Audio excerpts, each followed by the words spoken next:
여기 한 공주가 있습니다. 그 공주는 매 시리즈마다 위협을 받거나 납치를 당하거나 봉인되기도 합니다. 공주를 구하러 가는 여정을 우리는 어린 시절부터 정말 재밌게 플레이했었고 그 시리즈는 무려 지금까지 이어져 오고 있습니다. 주인공인 링크가 항상 젤다냐고 오해받는 게임. 하지만 왕눈에 와서야 비로소 이 게임의 제목을 이해할 수 있었던 게임. 역대 발매한 게임 중 액션 어드벤처 장르의 단 하나의 게임을 뽑으라고 한다면 그 누구도 이의를 제기할 수 없는 바로 이 게임, 젤다의 전설입니다. 닌텐도의 주력 퍼스트 게임이기도 하면서 출시되는 게임마다 히트를 쳤던 이 시리즈가 지금의 왕눈까지 대성공할 수 있었던 그 이유를 과거의 게임에서 찾아보도록 하겠습니다. 자, 먼저 슈퍼 패미컴으로 발매된 젤다의 전설을 보겠습니다. 이 게임의 제목은 젤다의 전설 신드레 트라이포스입니다. 1991년 11월 21일에 발매를 했고요. 젤다 시리즈 세 번째 작품으로 본격적으로 젤다의 전설을 알리기 시작한 명작입니다. 패키지는 전반적으로 이렇게 초록색 느낌의 색깔을 주고 있고요. 그리고 뒷면에는 젤다 공주와 링크의 모습이 또 그려져 있습니다.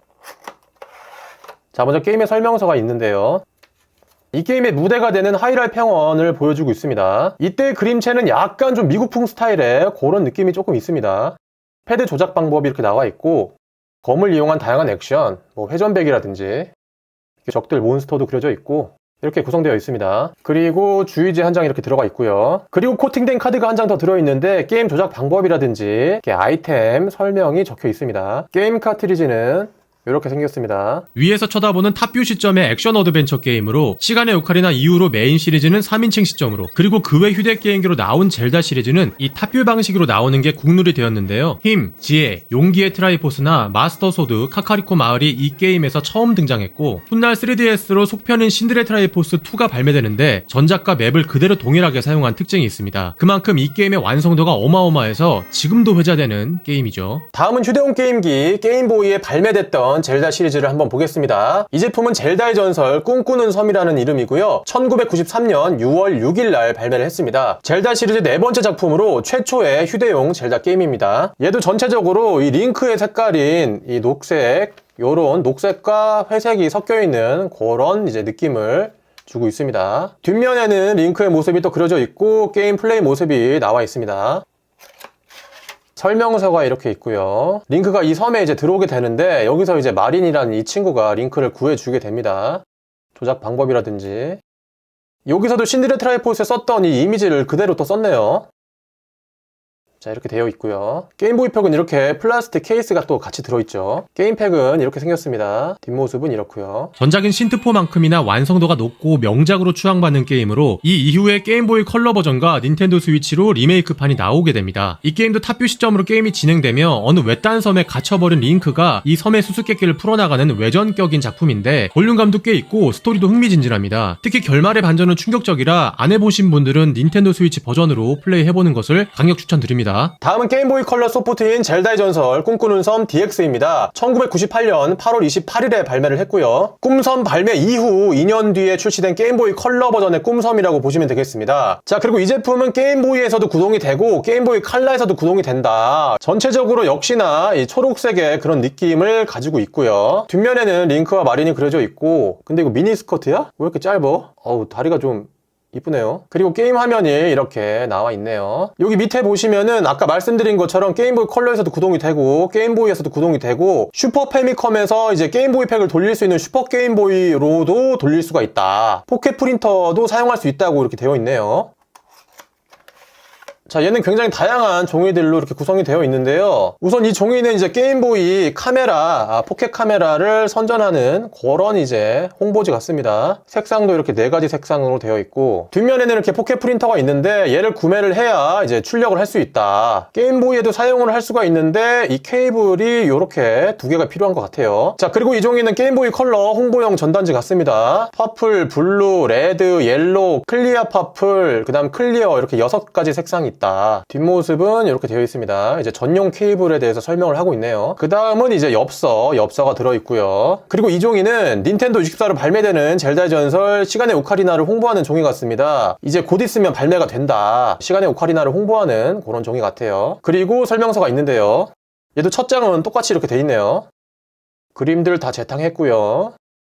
이렇게 되어 있습니다. 역시나 플라스틱 케이스에 이렇게 들어가 있고요. 게임보이 컬러 팩은 이렇게 검은색으로 되어 있습니다. 이 이후에 이제 좀 더 두꺼워지면서 투명으로 또 바뀌게 되는데 그 전에는 이런 검은색의 형태를 띄었다. 뒷모습은 이렇게 생겼고요. 기존 꿈섬의 자잘한 버그를 수정하고 숨겨진 던전과 여러 요소가 추가되었습니다. 확실히 흑백에서 컬러풀해지니까 게임에 좀 더 몰입이 되고 좋았는데요. 새롭게 사진관이 추가가 되었는데 게임 내 주요 장소에 가면 사진을 찍을 수 있고 이 사진을 게임보이용 프린터로 출력할 수도 있다고 합니다. 다음은 게임보이 컬러 전용으로 발매했던 젤다의 전설 이상한 나무 열매, 시공의 장, 대지의 장입니다. 자, 이 제품들은 2001년 2월 27일 날 발매를 했고요. 젤다 시리즈 7, 8번째 작품으로 특이하게 하나의 게임의 두 가지 버전으로 출시를 한 거예요. 자, 먼저 시공의 장부터 보겠습니다. 주인공 링크가 하프를 이렇게 들고 있고요. 그리고 여기 컬러 전용이라고 써 있습니다. 게임보이 컬러 전용이다. 그리고 전반적으로 파란색의 느낌을 이렇게 주고 있습니다. 뒷면에는 이 게임에 나오는 등장인물들 그리고 게임의 모습을 이제 보여주고 있습니다. 게임보이로는 플레이할 수 없다고 이렇게 선을 그어버리죠. 그리고 여기 젤다의 모습이 반토막되어 그려져 있죠. 자, 이번에는 대지의 장을 보시겠습니다. 이번에는 링크가 어떤 봉을 들고 있어요. 그리고 전반적으로 빨간색의 느낌을 주고 있죠.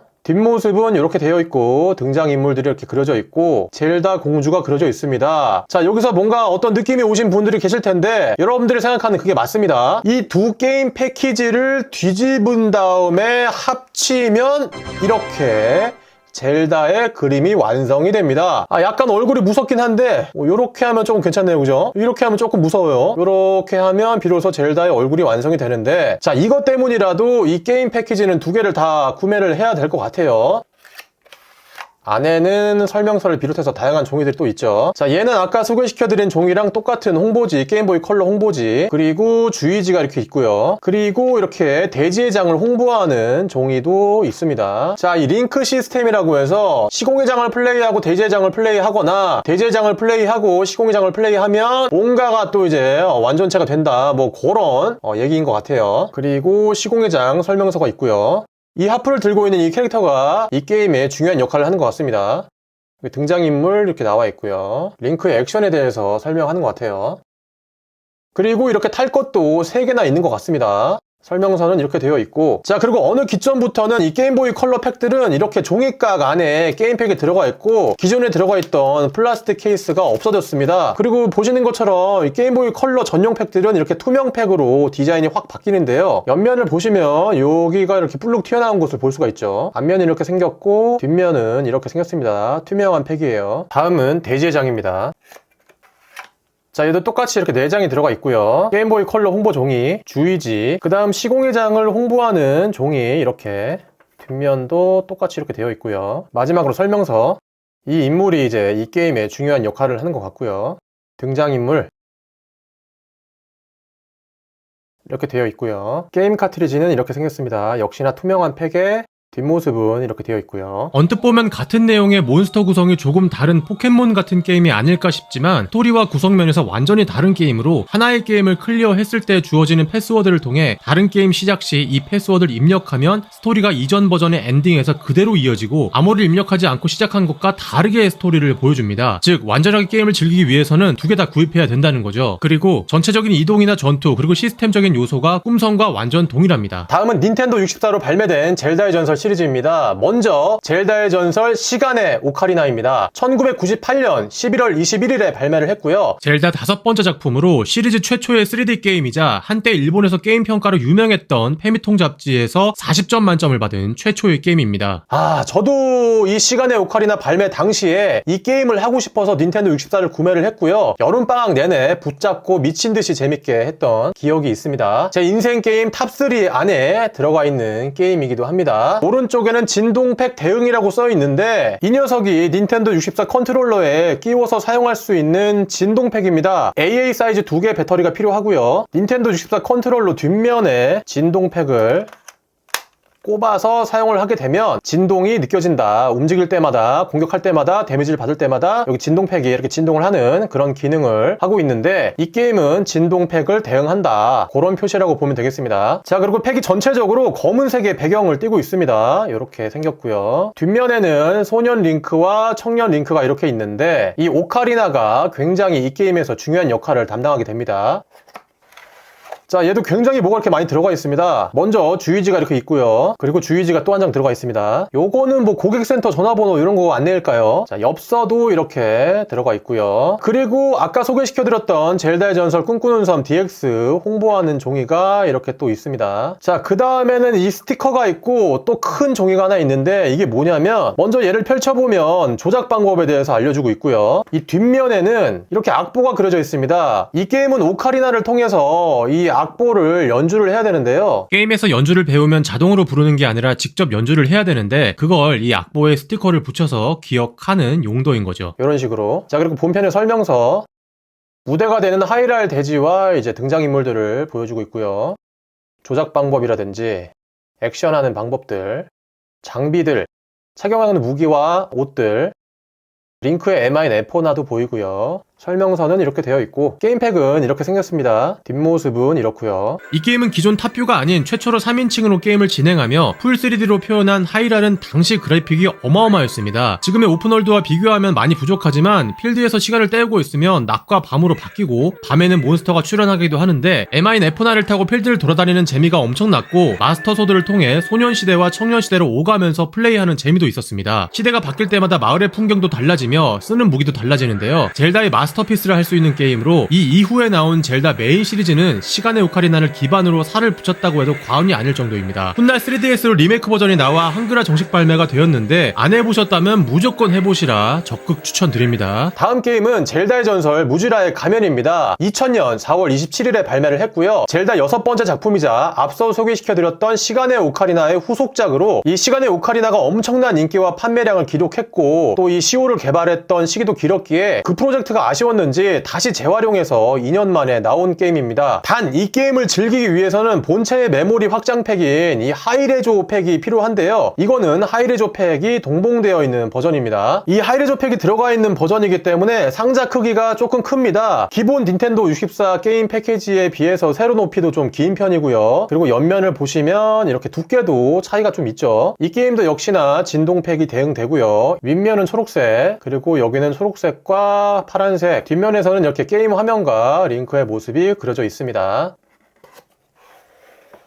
상자를 개봉하면 이렇게 상자 안에 또 상자들이 또 들어가 있는데요. 무지라에 가면 본편 상자가 있고 앞서 설명해드렸던 하이레조 메모리 확장팩이 이렇게 패키지로 되어 있습니다.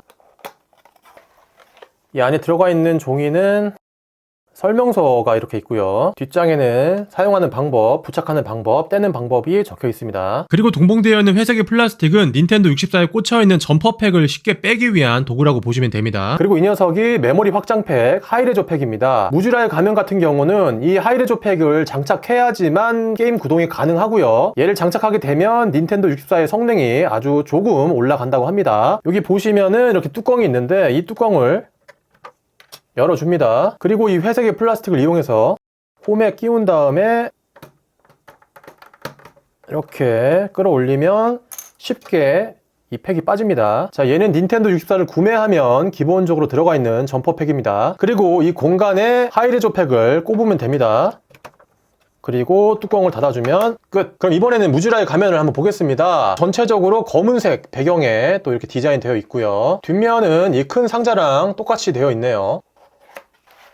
상자 안쪽에는 또 이렇게 구성이 되어 있는데요. 먼저 이렇게 주의지 2장이 있고요. 그리고 이 종이 한쪽에는 조작 설명을 나타내고 있고 반대쪽에는 액션에 대해서 설명을 하고 있네요. 그리고 설명서입니다. 등장인물이 나와 있고 조작 방법, 공격 방법이라든지 게임에 사용되는 주 무기들 이렇게 되어 있습니다. 게임팩은 이렇게 생겼습니다. 뒷면은 이렇고요. 이 게임은 특이하게 3일 안에 게임을 클리어하지 못하면 게임 오버가 됩니다. 3일 뒤에 달이 하이랄 세계에 떨어져 멸망하게 되는데 그걸 막아야 하는 게 이 게임의 주 목표죠. 게임에서의 3일은 약 32분으로 실제 32분이 지나면 3일이 지나게 되는데 시간의 오카리나를 이용해서 다시 1일째 아침으로 돌아갈 수 있습니다. 단 그렇게 되면 주요 아이템을 제외한 소지품들이 초기화가 되는데 흙에서 태어나 흙으로 돌아간다는 마음가짐으로 게임을 플레이하다 보면 엔딩에 다다를 수 있을 겁니다. 이 작품도 3DS로 리메이크 버전이 정식 발매되었으므로 플레이해보고 싶다면 3DS 버전을 추천드립니다. 다음은 게임보이 어드밴스로 출시했던 젤다 게임들을 알아보겠습니다. 먼저 젤다의 전설 신드레 트라이포스 그리고 4개의 검인데요. 2003년 3월 14일에 발매를 했고 이 게임은 슈퍼 패미컴으로 발매한 신드레 트라이포스를 이식한 게임이 또 들어있고 그리고 추가적으로 외전격인 4개의 검이라는 게임이 같이 수록되어 있습니다. 그래서 이 게임을 사면 2개의 게임을 즐길 수가 있다. 신드레 트라이포스는 1인용이지만 4개의 검은 2인용에서 4인용까지 가능하다. 팩은 이런 느낌으로 디자인되어 있고 그리고 뒷면에는 신드레 트라이포스와 4개의 검 게임 화면과 이렇게 링크에 그림이 그려져 있습니다. 먼저 주의지가 이렇게 있고요. 그리고 설명서, 조작 방법, 신드레 트라이포스와 4개의 검을 플레이할 수 있다. 액션이라든지 무기들, 진행 방법이라든지 무기들, 아이템들 이렇게 되어 있습니다. 게임팩은 이렇게 생겼습니다. 뒷면은 이렇고요. 신트폰은 링크에 음성이 추가되고 세이브를 하고 다시 시작했을 때 그 지점부터 바로 시작할 수 있는 점 등 세세한 부분이 바뀌었습니다. 4개의 검은 멀티플레이를 통해 퍼즐을 풀어나가는 방식으로 진행되는 게임인데 최소 2명부터 플레이가 가능해서 싱글로는 플레이할 수가 없습니다. 즉 이 게임을 플레이하기 위해서는 게임보이 어드밴스 2대 이상에 이 게임이 2개 이상 있어야 되고 통신 케이블까지 구비가 되어야 됩니다. 게임은 기본적으로 협력을 통해 진행하면서 동시에 루피를 모으기 위한 경쟁도 해야 되는 구조이다 보니 피 튀기는 싸움을 조장하는 우정 파괴 게임입니다. 다음으로 소개시켜드릴 게임은 패미컴 미니 시리즈죠. 젤다의 전설 1입니다. 자, 이 제품은 2004년 2월 14일에 발매를 했고요. 86년 2월에 발매한 초대 젤다의 전설 게임을 이식한 버전으로 패미컴 미니 시리즈 중 하나라고 보시면 되겠습니다. 먼저 투명 케이스가 있고 그 안에 또 본편이 들어가 있는데요. 마치 패미컴 시절의 팩처럼 이렇게 복각을 해가지고 디자인을 했습니다. 뒷면에는 게임보이 어드밴스로 플레이를 할 수가 있고 젤다의 전설 1 게임 내용을 보여주고 있죠. 종이가 3장이 이렇게 있는데 첫 번째는 클럽 닌텐도에 쿠폰을 등록할 수 있는 종이가 되어 있고요. 다음 종이는 게임에 대한 힌트를 적어 놓은 종이 같습니다. 펼쳐보면 이런 식으로 되어 있고요. 뒷장은 월드맵과 함께 이렇게 구성되어 있습니다. 그리고 설명서, 이 설명서도 약간 레트로한 느낌으로 제작이 되어 있는데 펼쳐보면 이런 느낌을 가지고 있고 뒷면은 이렇게 되어 있습니다. 그리고 이제 본편이 들어가 있는 상자인데요. 굉장히 작습니다. 아담하고 이쁜데 패미컴 패키지처럼 이렇게 생겼습니다. 옆면과 윗면, 뒷면은 이렇게 되어 있고요. 게임팩은 이렇게 생겼습니다. 뒷면은 이런 식으로. 이 게임은 패미컴으로 발매된 젤다의 전설 1탄을 그대로 이식했습니다. 주인공 링크가 트라이포스 조각을 모아 가논에게 맞서서 젤다를 구해야 되는 단순한 스토리인데 그래픽이 그때 그 시절이기 때문에 그냥 이건 기념비적인 게임이다 정도로만 생각하면 될 것 같습니다. 다음은 젤다의 전설 이상한 모자라는 게임입니다. 2004년 12월 4일에 발매를 했고요. 이 제품은 젤다 10번째 작품으로 게임보이 어드밴스로 나온 유일한 오리지널 게임입니다. 이 말하는 모자의 에게로와 함께 모험을 떠나는 어드벤처라고 보시면 되는데요. 패키지가 굉장히 신기하게 약간 프리즘 같이 이렇게 빛에 비추면은 반짝반짝거리게 만들어져 있고요. 그리고 전체적인 디자인이 약간 숲 속에 있는 듯한 그런 느낌을 주는 패키지입니다. 뒷모습은 이렇게 생겼습니다. 역시나 이 부분도 빛에 비추면 반짝반짝거리는 그런 느낌.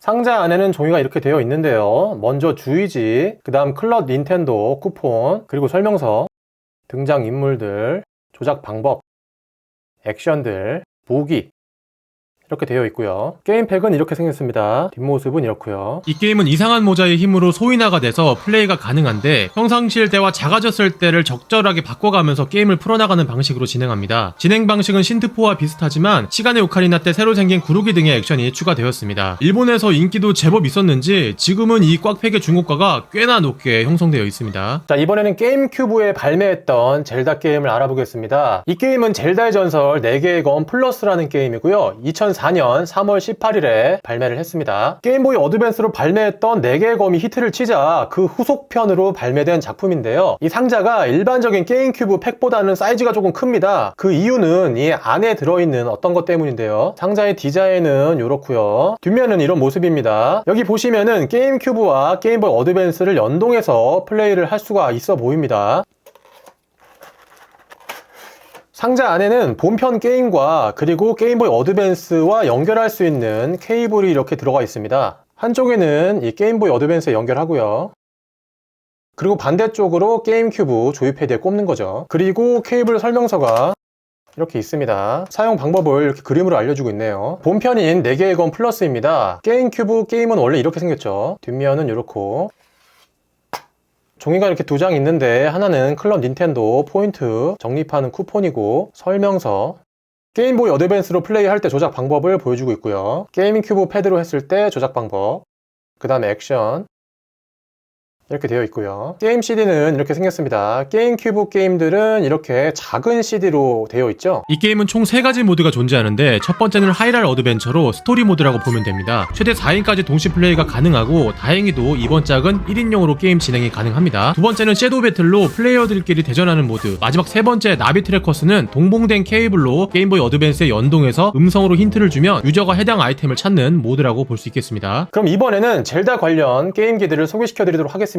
먼저 뉴 닌텐도 3DS XL 젤다의 전설 하이랄 에디션입니다. 2016년 1월 28일에 발매된 제품으로 저는 원래 이걸 박스셋으로 구매를 했었거든요. 근데 이 박스가 본가에 있었는데 다시 찾으려고 하니까 없더라고요. 그래서 아쉽게 단품으로 이렇게 소개를 시켜드리고요. 이 제품은 국내에 정식 발매가 된 제품입니다. 전반적으로 젤다 시그니처 색상이라 할 수 있는 이 골드빛의 하이랄 문양과 트라이포스가 그려져 있습니다. 이 빛을 비추면요, 와, 기계가 정말 반짝반짝거리고 이쁘거든요. 뒷모습은 이렇게 생겼는데요, 이렇게 KC 마크가 되어 있고 한글로 또 이렇게 써있죠. 빛에 비춰지지 않을 때는 약간 똥색 같은 느낌도 들긴 하는데요. 그리고 재질 특성상 지문이 잘 묻습니다. 자, 안쪽 디자인을 보실까요?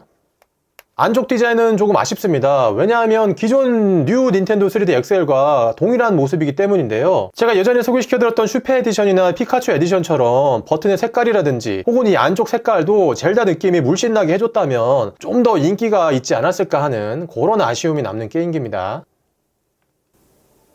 제품을 키면 이렇게 뉴 닌텐도 3DS와 동일한 화면으로 켜지고요. 그리고 이 젤다 하이랄 에디션도 기본적으로 위에 액정은 IPS 액정을 달고 있고 아래쪽은 랜덤인데 아쉽게도 얘는 TN 패널이다. 그리고 터치펜 같은 경우도 일반 뉴 닌텐도 3DS XL에 들어가 있는 검은색입니다. 이것도 슈페 에디션처럼 조금 오리지널 색상을 입혀줬으면 어땠을까. 다음으로 소개시켜드릴 게임기는 게임앤워치 젤다의 전설 버전입니다. 이 제품은 2021년 11월 12일에 발매를 했고요. 젤다 35주년을 기념해서 발매된 게임앤워치 복각 게임기로 국내에 정식 발매가 되기도 했습니다. 전체적으로 골드의 느낌의 앞모습은 이렇게 생겼고 뒷모습은 이렇게 생겼는데요. 자, 수록된 게임들이 보이죠. 젤다의 전설 1탄 그리고 젤다의 전설 2탄이 들어가 있고요. 거기다가 무려 젤다의 전설 꿈꾸는 섬이 들어가 있습니다. 다만 컬러 버전이 아닌 흑백 버전인데요. 그리고 게임앤워치 게임도 하나 들어가 있고 그리고 시계 기능으로도 쓸 수 있다.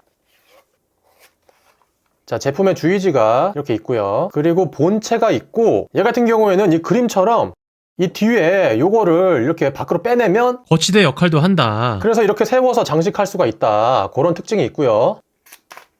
이 안쪽에는 충전할 수 있는 C타입 케이블이 들어가 있습니다. 게임앤워치 젤다의 전설 버전은 이렇게 생겼습니다. 지난 영상에서 소개됐던 마리오 브라더스 게임기와 색깔만 다르고 완전 동일하게 생겼습니다. 본체 오른쪽 사이드에 이 파워 버튼을 누르게 되면 마지막으로 실행했었던 걸 켜주는데요. 이건 지금 시계 모드입니다. 시계 모드. 재밌는 거는 마리오 브라더스 시리즈에서는 없었던 기능인데 얘를 제가 직접 움직일 수도 있습니다. 이렇게 게임을 누르면 이렇게 게임 목록들이 나오게 되는데 게임은 기본적으로 영어와 일본어 이렇게 선택할 수가 있습니다. 전반적으로 액정이 밝고 쨍하기 때문에 게임 플레이하기 아주 좋고 언제든지 슬립을 걸어두고 다시 멈춘 지점에서 이어할 수 있기 때문에 굉장히 편리합니다. 하지만 아까 말씀드린 대로 컬러 액정임에도 꿈섬 흑백 버전을 넣어준 건 조금 아쉽다고 볼 수 있겠네요. 자, 이렇게 젤다의 전설 시리즈의 역사를 한번 훑어봤습니다. 물론 소개시켜드린 게임 외에도 바람의 지휘봉이라든지 황혼의 공주 등등의 명작들이 있지만 시간 관계상 아쉽게 함께하지 못했습니다. 그냥 젤다는 다 재밌습니다. 안 해본 시리즈는 천천히라도 꼭 해보세요. 후회 안 할 겁니다. 자, 이 영상이 유익하셨다면 구독과 좋아요, 알림 설정 부탁드리겠고요. 저는 다음에 더 신선하고 유익한 내용으로 여러분들 앞에 나타날 것을 약속드리겠습니다. 그럼